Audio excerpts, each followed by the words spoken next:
जय श्री हरि। श्रीमद्भागवत महापुराणम दशमः स्कंधः पूर्वार्ध भागः अथ सप्तदशोऽध्यायः। अब हम श्रीमद्भागवत महापुराण के दशम स्कंद के पूर्वार्ध भाग में 17वां अध्याय सुनते हैं, जिसमें हम कालिय नाग के कालिय दह में आने की कथा तथा भगवान का ब्रजवासियों को दावानल से बचाना, इस प्रसंग का श्रवण करेंगे। श्री गणेशाय नमः, श्री सरस्वत्यै नमः, श्री गुरवे नमः, श्री पुराण पुरुषोत्तमाय नमः, श्री वृंदावन विहारिणे नमः। पिछले दशम स्कंद के 16वें अध्याय में कालिय मर्दन लीला को सुनते हुए हमने जाना था, परीक्षित महाराज ने श्री सुखदेव जी से पूछा था कि भगवान श्री कृष्ण ने यमुना जी के अगाध जल में किस प्रकार उस सर्प का दमन किया। कालिय नाग तो जलचर जीव नहीं था, फिर वह कई युगों तक जल में क्यों और कैसे रहा, ये हमें बतलाइए। सुखदेव जी ने बताना शुरू किया। यमुना जी में कालिय नाग का एक कुंड था, उसका जल विष की गर्मी से खौलता रहता था। इतना जहरीला था कि उसके ऊपर उड़ने वाले पक्षी भी झुलस कर उस कुंड में गिर जाया करते थे। उसके विषैले जल की ऊंची ऊंची तरंगों को छू करके उसकी छोटी छोटी विष की जो बूंदें थी, उनसे आसपास के घास पात, पेड़, पशु पक्षी ये सब भी मर जाया करते थे। भगवान श्री कृष्ण का तो अवतार ही दुष्टों का दमन करने के लिए ही होता है। जब उन्होंने देखा कि मेरे भक्त पीड़ित हो रहे हैं, यमुना जी का जल अब पीने लायक नहीं रहा, तब वे भगवान श्री कृष्ण गोपाल सहस्त्र नाम स्तोत्र श्लोक संख्या 142 में जो नाम आया है, अपार करुणा सिंधु भगवान भक्त तत्पर है, भगवान अपने भक्तों की रक्षा के लिए तत्पर रहते हैं, इस वचन को निभाते हुए विषैले जल में कूद गए। भगवान श्री कृष्ण ने जाकर के मानो कालिय नाग को चुनौती दी।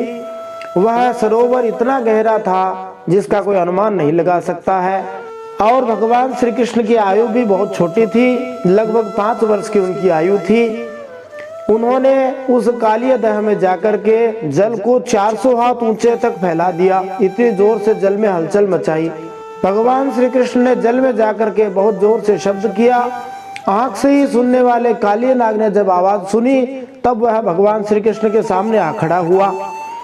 यहाँ ध्यातव्य है कि आंख से भी भला कोई सुन सकता है, तो श्रीमद् भागवत महापुराण और हमारे जितने भी पुराण हैं वो विज्ञान से भरे हुए हैं।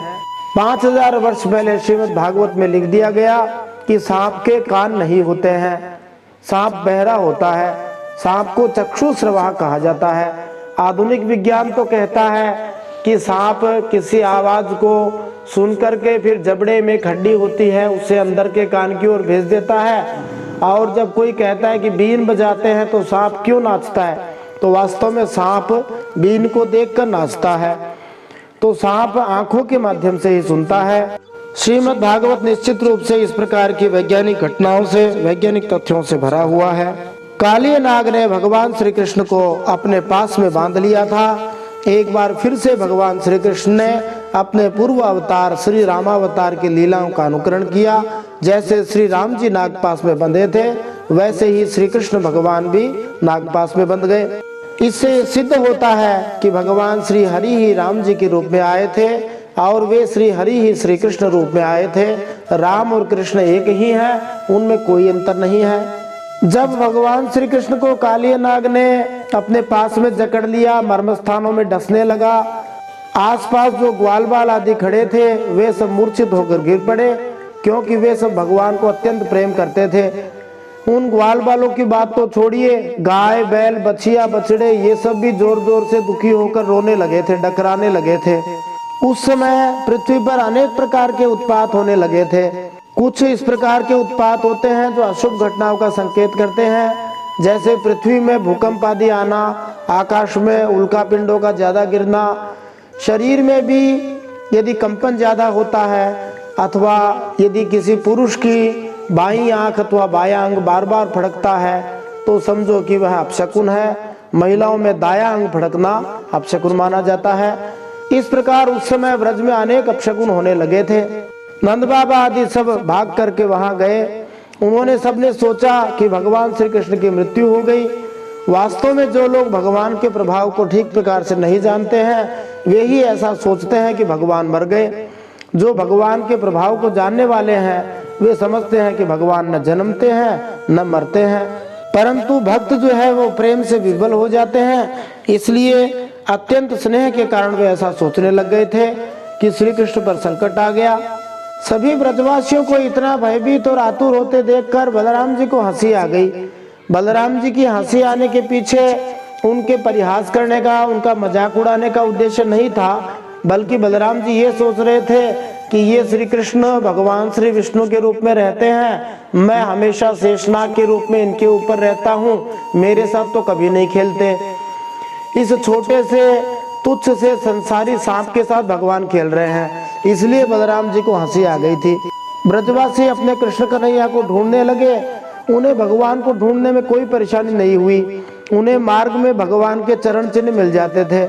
भगवान विशिष्ट लक्षणों से प्रकट होते हैं। भगवान के चरण चिन्हों में कमल, जौ, अंकुश, वज्र, ध्वजा ये सब चिन्ह सदा स्पष्ट रूप से रहते हैं, और वे यदि मिट्टी आदि में कहीं पर जाएं तो उनके निशान भी बन जाते हैं। इससे हम सीख सकते हैं कि वास्तव में कोई कहता है कि मैं भगवान का अवतार हूँ, तो इन लक्षणों से हम पहचान सकते हैं कि वो भगवान का अवतार है या नहीं। यद्यपि वर्तमान कलिकाल में ऐसे अनेक दम्भी पाखंडी लोग हो गए हैं जो हो सकता है किसी टैटू बनवाने वाले से इस प्रकार के चिन्ह अपने पैरों में बनवा ले, परंतु कोई भी निश्चित रूप से भगवान नहीं हो सकता है, क्योंकि भगवान श्री कृष्ण ने तो छठे दिन ही पूतना को मार दिया था और 5 साल के हुए हैं और इतने बड़े भयानक नाग के ऊपर नृत्य करने की तैयारी कर रहे हैं। जहाँ साधारण लोग तो सांप के नाम से ही भयभीत हो जाते हैं, एक सिर वाले सांप को देखकर इतने डर जाते हैं, भगवान श्री कृष्ण तो इस 100 सिर वाले सांप पर नाचने जा रहे हैं। तो भगवान ही होते हैं। किसी में थोड़ी बहुत शक्ति जरूर भगवान की कृपा से आ सकती है, परंतु भगवान तो भगवान ही हैं। तो कलयुग में विशेष रूप से नकली भगवानों से बचने की बहुत ज्यादा आवश्यकता है। भगवान श्री कृष्ण की माता यशोदा, नंद बाबा सभी लोग अत्यंत व्याकुल हो गए और वे यमुना जी में कूदने लगे। बलराम जी ने किन्हीं को समझा बुझाकर, किन्हीं को बलपूर्वक, किन्हीं के हृदय में प्रेरणा करके उन्हें रोक दिया। सांप के शरीर से बांधा जाना तो भगवान श्री कृष्ण की मनुष्यों जैसी एक लीला थी। जब उन्होंने देखा कि उनके भक्त लोग अत्यंत व्याकुल हो रहे हैं, तब वे तुरंत ही सांप के बंधन से बाहर निकल आए। इससे हम देख सकते हैं कि भगवान श्री कृष्ण में न बंधन है न मुक्ति है, वे नित्य मुक्त हैं। कभी कभी भगवान अपने भक्तों की रक्षा करने के लिए बंधन में आए हुए दिखाई देते हैं, परंतु वे वास्तविक अर्थों में बंधन में नहीं होते। जैसे किसी विद्यालय में कई वर्षों तक पढ़े हुए कोई टीचर होता है, अध्यापक होता है, वह एक बच्चे को पढ़ाते समय उसके स्तर पे उतरकर कै खे गेड़े बोलता है, उससे उसकी विद्वत्ता बुद्धिमत्ता पे कोई फर्क नहीं पड़ता, उल्टा लोग कहते हैं बहुत अच्छा पढ़ाते हैं। तो भगवान इसी प्रकार सर्वसमर्थ होते हुए भी केवल भक्तों के ऊपर कृपा करने के लिए, उनका कल्याण करने के लिए उनके स्तर पर आकर मनुष्य जैसी लीलाएं भी करते हैं। भगवान श्री कृष्ण ने उस काली नाग को परास्त कर दिया और उछल करके उसके सिर पर खड़े हो गए और नाचने की तैयारी करने लग गए। संसार में भगवान शंकर का तांडव नृत्य प्रसिद्ध है। जब प्रलय करते हैं तो भगवान शंकर तांडव नृत्य करते हैं। कभी कभी अत्यंत आनंदित होकर भगवान शंकर तांडव नृत्य किया करते हैं, परंतु भगवान श्री कृष्ण ने भी तांडव नृत्य किया था। जब भगवान श्री कृष्ण तांडव नृत्य की तैयारी करने लगे, उसी समय उनके अनेक भक्त लोग, जिनमें गंधर्व, सिद्ध, देवता, चारण और देवांगनाएं हैं, वे सब आकर के भगवान के साथ में नाचने लग गए। अपने मृदंग, ढोल, नगाड़े सब लेकर आए थे। भगवान श्री कृष्ण अद्भुत तांडव नृत्य उस काली नाग के सिर पर करने लगे। उस काली नाग के एक आध सिर नहीं थे, 101 सिर थे और भगवान श्री कृष्ण उसके सिर के ऊपर नाचने लगे। जो सिर घमंड से कहता मैं झुकेगा नहीं, उसी सिर पर जोर से लात मारते और उसे झुका देते। तो जो साधारण लोग, जिनमें शक्ति बिल्कुल नहीं है, वे अपने आप को सर्वसमर्थ समझते हैं, वे कहते हैं कि हम भगवान का भजन नहीं करेंगे। भगवान किसी न किसी माध्यम से उनको डराते हैं, उनको धमकाते हैं, समझाते हैं, ताकि वो भजन करके अपना कल्याण कर ले। इस डराने के पीछे भी भगवान की कृपालुता ही छिपी हुई है। भगवान को अपनी शक्ति दिखाने की कोई आवश्यकता नहीं है। परंतु वे समझाने के लिए, भय दिखाने के लिए, कल्याण करने के लिए ही इस प्रकार की लीलाएं करते हैं। तो जो कहता है मैं झुकेगा नहीं, उनको भगवान सीधा करते रहते हैं। अंत में कालिय नाग भगवान की शरण में गया। नाग पत्नियों ने भगवान श्री कृष्ण की सुंदर स्तुति करी। नाग पत्नियों ने विशेष प्रकार के पैटर्न में छंद बदल बदल कर स्तुति करी। पहले उपजाति छंद में स्तुति करी, फिर वंशस्थ में करी, फिर उपजाति में, फिर वंशस्थ में, फिर उपजाति में। इस क्रम से नाग पत्नियों ने भगवान श्री कृष्ण की स्तुति करी। नाग पत्नियों ने स्तुति के आरंभ में एक बहुत बढ़िया बात कही। उन्होंने कहा, हे प्रभु, आप किसी को दंड भी देते हैं तो उसके पापों का प्रायश्चित कराने के लिए और उसका परम कल्याण करने के लिए ही देते हैं। इससे हम देख सकते हैं कि श्री भगवान का प्रत्येक विधान मंगलमय एवं कल्याणकारी है। हमें समझ में आए या ना आए, परंतु भगवान हमारा भला ही चाहते हैं। फिर नागपत्नियां कहती हैं कि जो अत्यंत अपराधी प्रवृत्ति के होते हैं, बहुत भयंकर लोभी होते हैं, उन्हें अगले जन्म में सांप की योनि मिला करती है। वैसे भी सांप का संबंध धन के खजाने से जुड़ा हुआ है। बहुत सारे स्थानों पर जहाँ धन का खजाना होता है, वहाँ कुछ जीव सांप बनकर रहा करते हैं। और सांप एक पाप योनि है जो कई वर्षों तक जीवित रहता है। पैर उसके होते नहीं हैं, जहाँ जहाँ जाता है उसको अपमान ही मिलता है और सब उससे भयभीत भी हो जाते हैं, इसलिए उसे मरना भी पड़ता है। और कई स्थानों पर कंटीले और पथरीले रास्तों पर उसके शरीर में से खून आदि भी निकलने लगता है। इस प्रकार एक पापी व्यक्ति और अत्यंत लोभी व्यक्ति अगले जन्म में सांप बनता है। नागपत्नियां कहती हैं कि जो स्वयं मान रहित होकर दूसरों का सम्मान करता है, सब पर दया करता है, वह भगवान को प्रसन्न कर लेता है। तो भगवान की कृपा प्राप्त करने का उपाय यही है कि सब पर दया करनी चाहिए, सबको सम्मान करना चाहिए। फिर नागपत्नियां कहती हैं कि भगवान के चरणों की धूल केवल भाग्यवान लोगों को ही मिला करती है। चरणों की धूल मिलने का अर्थ है भगवान की भक्ति करना। भगवान की भक्ति इतनी दुर्लभ है कि भगवान के पास रहने के लिए उनकी पत्नी लक्ष्मी जी को भी बहुत वर्षों तक तपस्या करनी पड़ी थी। भोगों का त्याग करके नियमों का पालन करते हुए तपस्या करनी पड़ी थी, तब जाकर उन्हें सदा नारायण का सानिध्य मिला था। जो भगवान की भक्ति करने लग जाता है, उसे कोई भी इच्छा नहीं रहती है, न वह स्वर्ग की इच्छा करता है, पृथ्वी की इच्छा तो रहने का सवाल ही नहीं है, रसातल और ब्रह्मलोक की भी इच्छा नहीं करता है।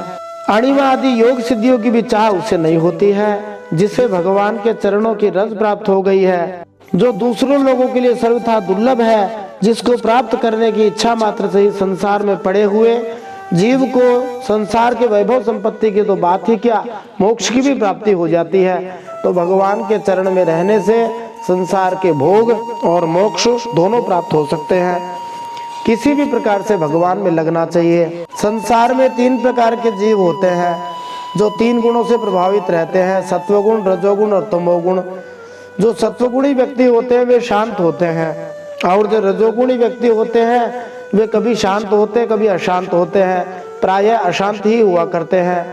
और जो तमोगुणी व्यक्ति होते हैं वे तो सर्वथा मूढ़ होते हैं, माने मूर्ख होते हैं, उन्हें कुछ पता ही नहीं रहता कि क्या शांति है क्या अशांति है, तो वे तो एक प्रकार से शून्य अवस्था में रहते हैं। किसी व्यक्ति के जीवन में शांति, अशांति अथवा मूढ़ अवस्था को देखकर हम अनुमान लगा सकते हैं कि किस गुण का प्रभाव उस व्यक्ति के ऊपर है। नागपत्नी अंत में कहती है कि जो श्री भगवान की आज्ञाओं का पालन श्रद्धा के साथ करता है, वह सभी प्रकार के भयों से छूट जाता है। यही बात भगवान श्री कृष्ण श्रीमद् भगवत गीता 12वें अध्याय भक्ति योग का समापन उपसंहार करते हुए कहते हैं, ये तु धर्म्यामृतमिदं यथोक्तं पर्युपासते श्रद्धाना मत्परमा भक्तास्ते तीव में प्रियाः। जो इस भक्ति योग को ठीक प्रकार से पालन करता है वह मुझे बड़ा प्यारा लगता है। तो जो भगवान की आज्ञा को मानता है वह सभी प्रकार के भयों से छुटकारा पा जाता है। भगवान की आज्ञा का पता हमें शास्त्रों से लगता है, इसलिए यत्न पूर्वक श्रीमद् भागवत महापुराण, भगवत गीता, रामचरितमानस पढ़नी चाहिए, सुननी चाहिए और भगवान के प्यारे प्रामाणिक संत महात्माओं के वचनों को सुनना चाहिए। फिर कालिय नाग आजकल के मनुष्यों जैसे ही झूठे तर्क देते हुए भगवान की स्तुति करते हुए कहता है कि देखो हम तो जन्म से ही दुष्ट हैं, तमोगुणी हैं, बड़े पापी हैं, हम आपका भजन कैसे करें, हमारे से तो हमारा ये खराब स्वभाव छूटता नहीं है। इसी खराब स्वभाव के कारण ही सारे जीव कई प्रकार के दुराग्रहों में फंसे होते हैं। ऐसे लोग जो हरि भजन करने के स्थान पर बहाने निकालते रहते हैं, वे लोग कालिया नाग जैसे दुष्टों से प्रभावित होते हैं। वे कहा करते हैं हमारा तो स्वभाव ही ऐसा है, हमारा तो काम धंधा ही ऐसा है, हम कैसे भजन करें। उसी तरह ये कालिया नाग भी कहता है हम भी आपकी ही सृष्टि में हैं, हम जन्म से ही क्रोधी हैं, हम आपकी माया से मोहित हो रहे हैं, हम क्या करें, कैसे भजन करें। अंत में वो यही कहता है आपको ठीक लगे वो करो, कृपा करो या दंड दो। तो ये तो भगवान ही अपनी इच्छा से देखेंगे कि कृपा करनी है या दंड देना है। किसी भी प्रकार से भगवान से जुड़े रहेंगे तो भगवान दंड देंगे तो भी कृपा करेंगे, और कभी कभी बिना दंड के भी कृपा कर देंगे। तो झूठे तर्क नहीं दे करके भगवान का भजन करने का प्रयास करना चाहिए, बहाने नहीं दे करके कुछ काम करने की सोचनी चाहिए, भजन करने का विचार करना चाहिए। भगवान श्री कृष्ण ने कालिया नाग से कहा तू रमणक द्वीप चला जा। जो इस प्रसंग को सुनेगा वह सांपों से निर्भय हो जाएगा। माने जो कालिया मर्दन की लीला को सुनेगा उसे कभी सांपों का भय नहीं रहेगा। और कालिया दह में भगवान ने क्रीड़ा की है, इसलिए वह जल अत्यंत पवित्र हो गया। उस जल से जो देवता और पितरों का तर्पण करेगा उसके पितर मुक्त हो जाएंगे। वृंदावन में कालीदह नामक स्थान है जहाँ पर भगवान श्री कृष्ण ने कालिया मर्दन की लीला की थी। बोलिए भक्तवत्सल भगवान की जय।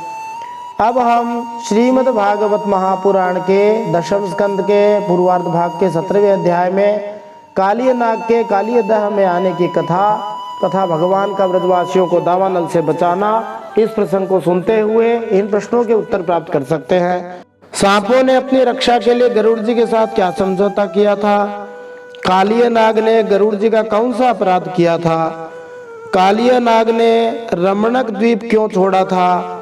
गरुड़ जी को सौभरी ऋषि का क्या शाप मिला हुआ था?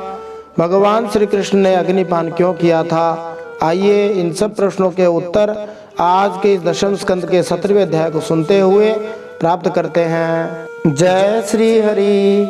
नारायणं नमस्कृत्य नरं चैव नरोत्तमं देवीं सरस्वतीं व्यासं ततो जयमुदीरयेत।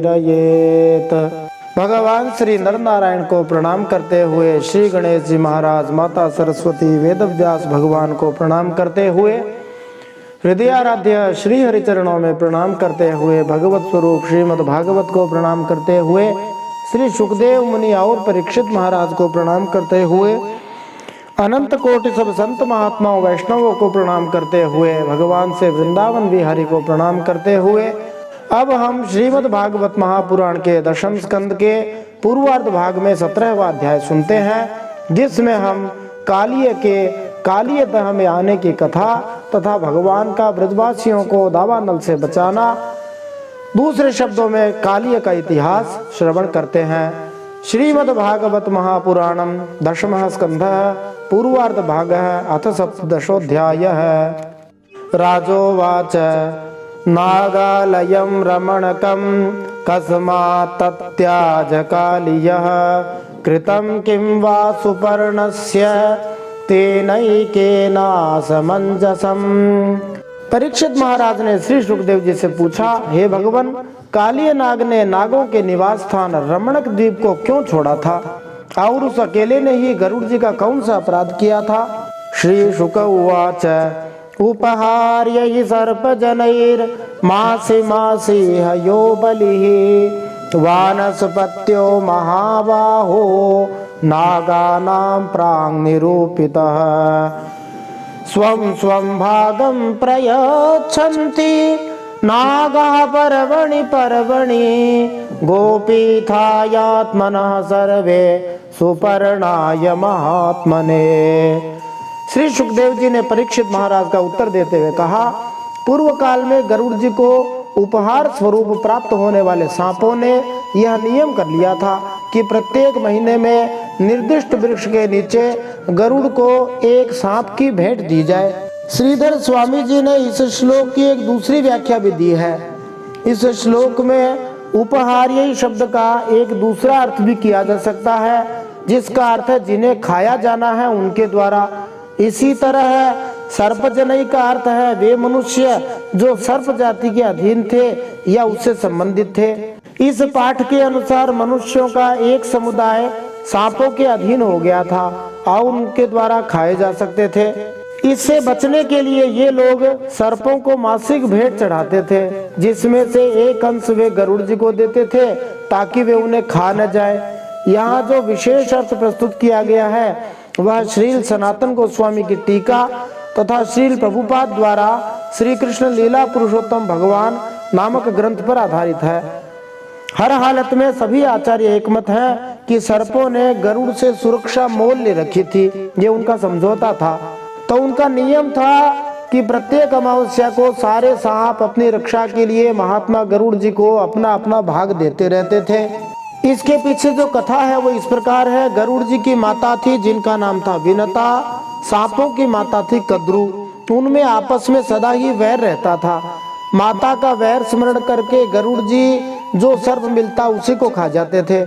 इससे व्याकुल होकर सब सर्प ब्रह्मा जी की शरण में गए। तब ब्रह्मा जी ने यह नियम कर दिया कि प्रत्येक अमावस्या को प्रत्येक सर्प परिवार बारी बारी से गरुड़ जी को एक सर्प की बलि दिया करें, जिससे सारे सांप मर न जाएं। विषवीर्य मदाविष्टः काद्रवेयस्तु कालियः कदर्थीकृत्य गरुडं स्वयं तं बुभुजे बलिं तच्छ्रुत्वा कुपितो राजन् भगवान् भगवत्प्रियः विजिघांसुर महावेगः कालियं समुपाद्रवत्। उन सर्पों में कद्रू का पुत्र कालिय नाग अपने विष और बल के घमंड से मतवाला हो रहा था। उसने गरुड़ जी का तिरस्कार करके स्वयं तो बलि देना दूर रहा, दूसरे सांप जो गरुड़ जी को बलि देते थे उसे भी खा लेता था। सुखदेव जी कहते, परीक्षित, यह सुनकर भगवान के प्यारे पार्षद शक्तिशाली गरुड़ जी को बड़ा क्रोध आया। इसलिए उन्होंने कालिय नाग को मार डालने के विचार से बड़े वेग से उस पर आक्रमण कर दिया। यहाँ श्री सनातन गोस्वामी बतलाते हैं कि महावेग शब्द है वो इस बात का सूचक है कि गरुड़ जी की अत्यधिक गति को कोई रोक नहीं सकता था।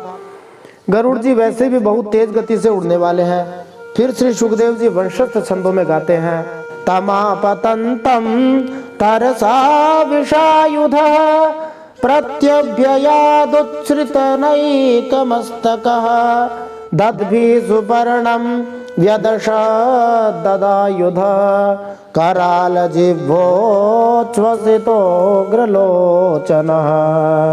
विषधर कालिय नाग ने जब देखा कि गरुड़ बड़े वेग से मुझ पर आक्रमण करने आ रहे हैं, तब वह अपने 101 फण फैलाकर डसने के लिए गरुड़ जी पर टूट पड़ा।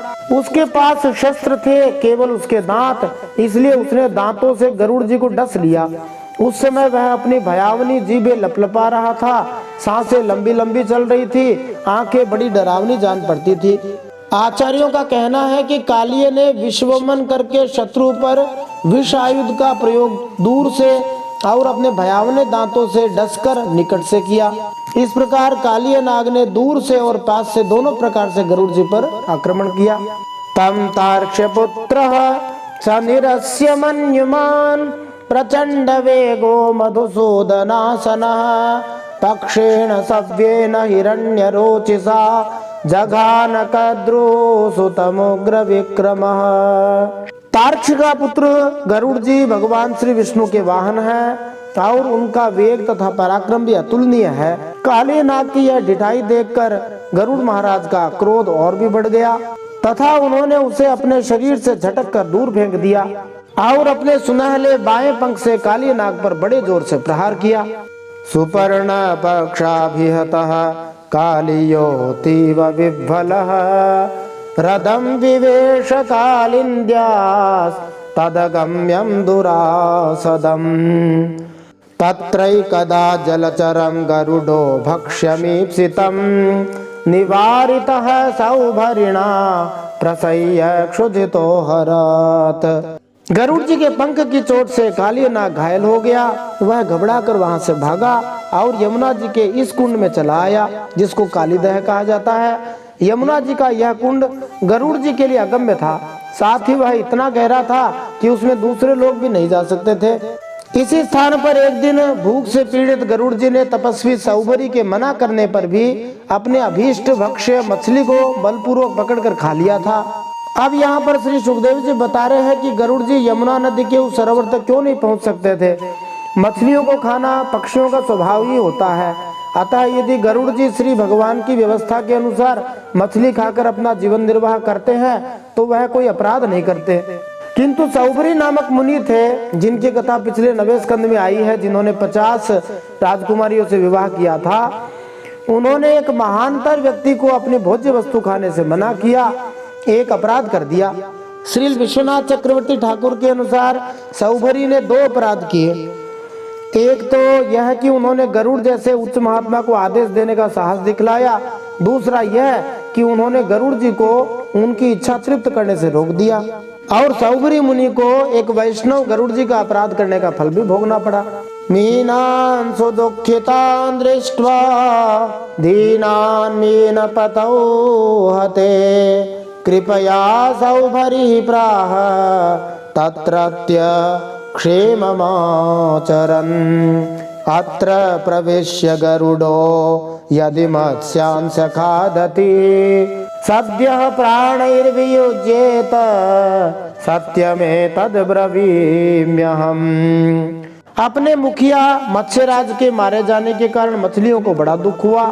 वे अत्यंत दीन और व्याकुल हो गईं। उनकी यह दशा देखकर महर्षि सौभरी को बड़ी दया आई।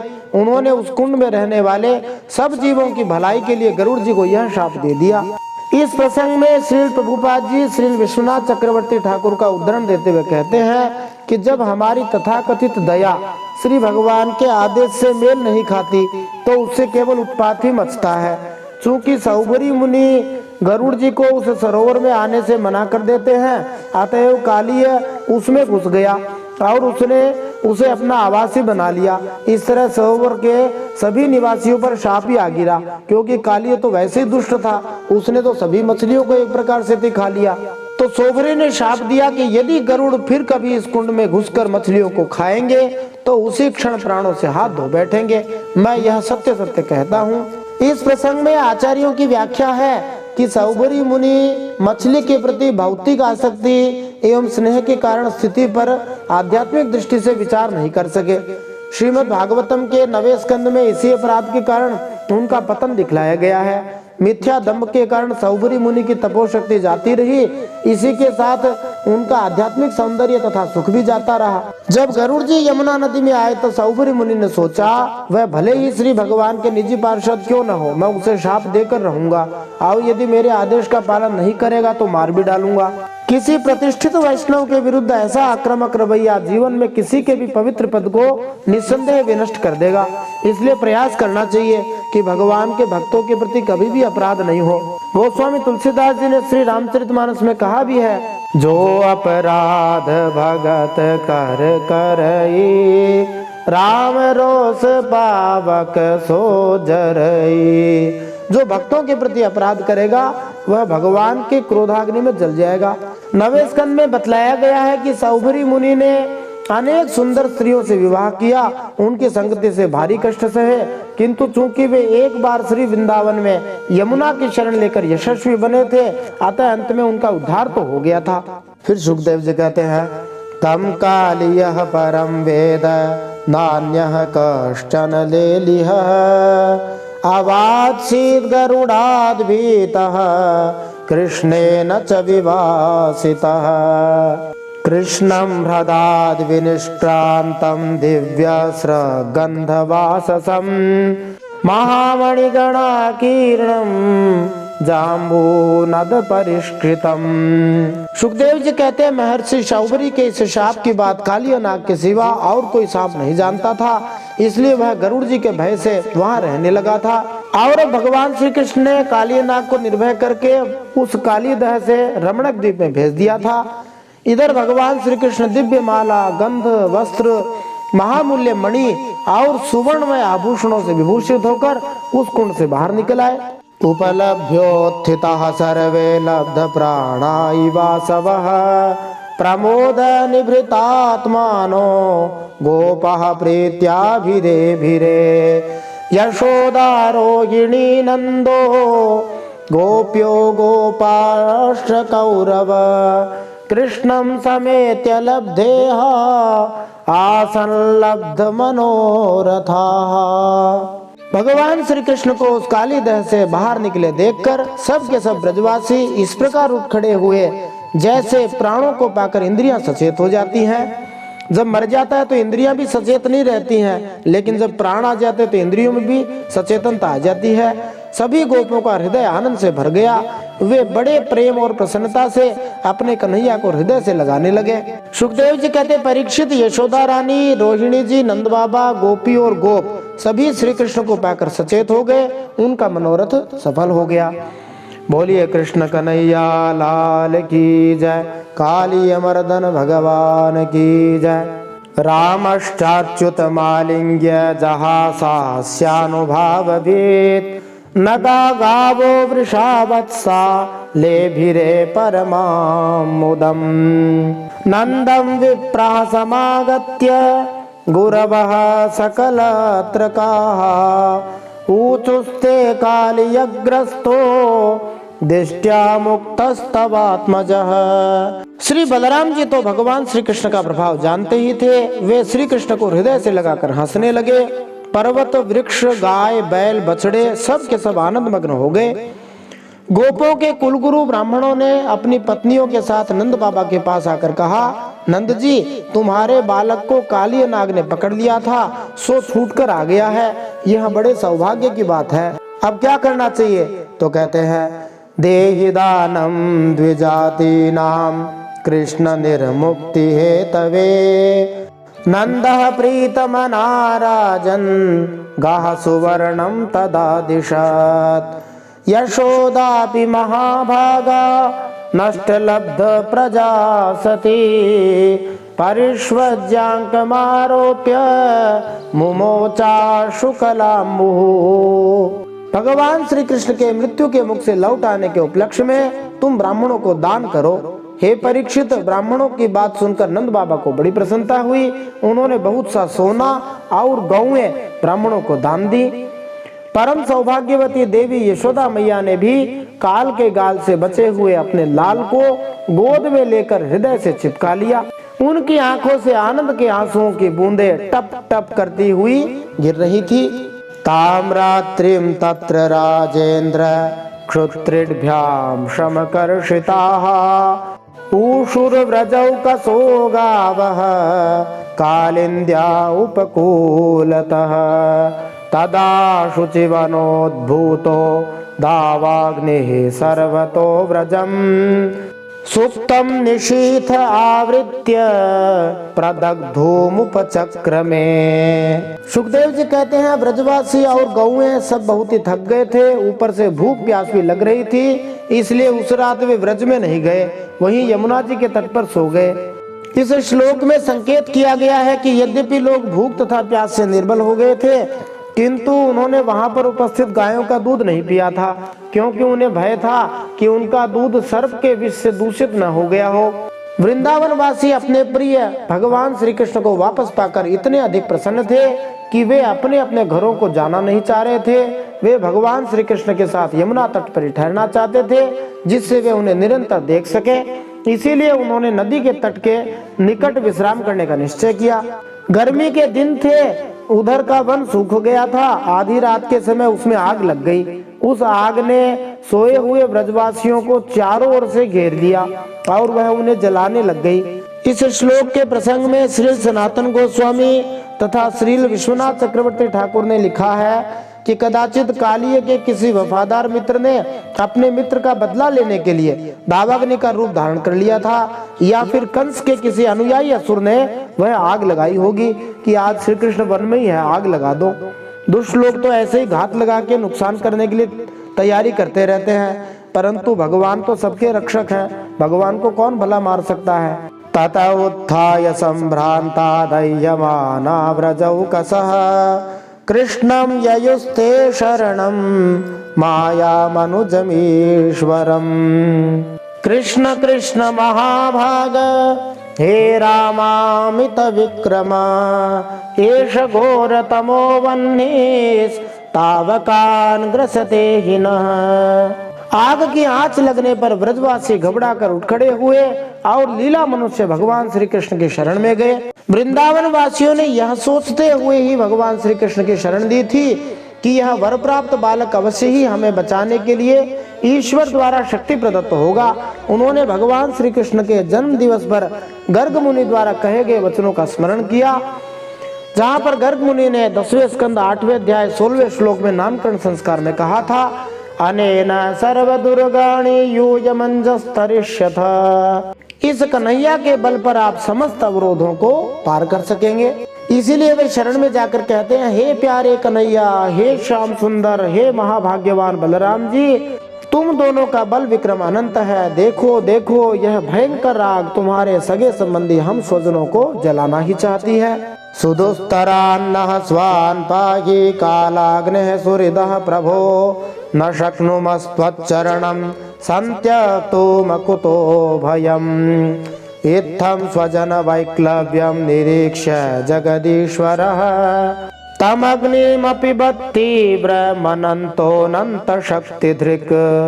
उन्होंने कहा, तुम में सब सामर्थ्य है, हम तुम्हारे सुहृद हैं, इसलिए इस प्रलय की अपार आग से हमें बचाइए।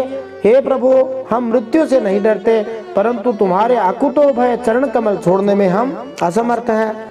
वृंदावन वासियों ने भगवान श्री कृष्ण से कहा, यदि यह भयानक अग्नि हमें जला देती है तो हम आपके चरणों से बिछुड़ जाएंगे, जो कि हमारे लिए असहनीय है। इसलिए आप हमारी रक्षा कीजिए, जिससे हम आपके चरणों की सेवा करते रहें। भगवान अनंत हैं, वे अनंत शक्तियों को धारण करते हैं। उन जगदीश्वर भगवान श्री कृष्ण ने जब देखा कि मेरे स्वजन इस प्रकार व्याकुल हो रहे हैं, तब वे उस भयंकर आग को पी गए।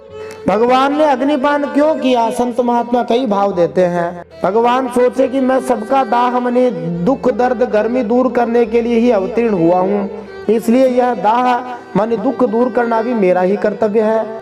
दूसरा भाव देते हैं कि रामावतार में श्री जानकी मैया को सुरक्षित रखकर अग्नि ने मेरा उपकार किया था, अब उसको अपने मुख में स्थापित करके उसका सत्कार करना भी मेरा कर्तव्य है। तीसरा भाव संत महात्मा देते हैं कि कार्य का कारण में लय होता है। भगवान के मुख से अग्नि प्रकट हुआ, मुखाद अग्नि रजायत, ऐसा वेदों में कहा जाता है, पुरुष सूक्त में विशेष रूप से, इसलिए भगवान ने उसे मुख में ही स्थापित कर लिया। कार्य था अग्नि, कारण भगवान है, वापस मुंह में ही ले ली। चौथा भाव संत महात्मा देते हैं कि मुख के द्वारा अग्नि शांत करके यह भाव प्रकट किया कि भवदावाग्नि को शांत करने में भगवान के मुख स्थानीय ब्राह्मण ही समर्थ हैं। जो भगवान के प्रेमी भक्त हैं, उनका आश्रय लिया जाए, तभी संसार के दुखों का नाश हो सकता है। बोलिए श्रीमद् भागवत महापुराण की जय, वृंदावन बिहारी लाल की जय, परम सत्य श्री हरि की जय। इति श्रीमद्भागवते महापुराणे पारमहंस्यां संहितायां दशमस्कन्धे पूर्वार्धे दावाग्निमोचनं नाम सप्तदशोऽध्यायः। श्रीमन्नारायणार्पणमस्तु। इस प्रकार श्रीमद्भागवत महापुराण परमहंसों की संहिता दशम स्कंध पूर्वार्ध में दावाग्निमोचन नामक 17वां अध्याय भगवान श्री नारायण के चरणों में समर्पित हो।